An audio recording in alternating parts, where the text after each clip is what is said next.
Good morning. This is Kenya Williams with I Shine For You. Today we have a Chevy pickup truck with mold. As you can see, this is very, very disgusting.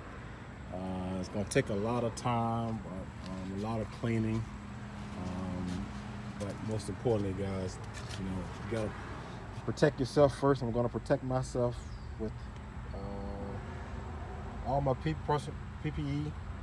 As you can see, it's still saturation, so it lets me know that the water is coming in from this area here. So I'm going to take everything out of the car, and I'm going to pretty much find the leak first, and then I'm going to get it around and clean. Stay tuned.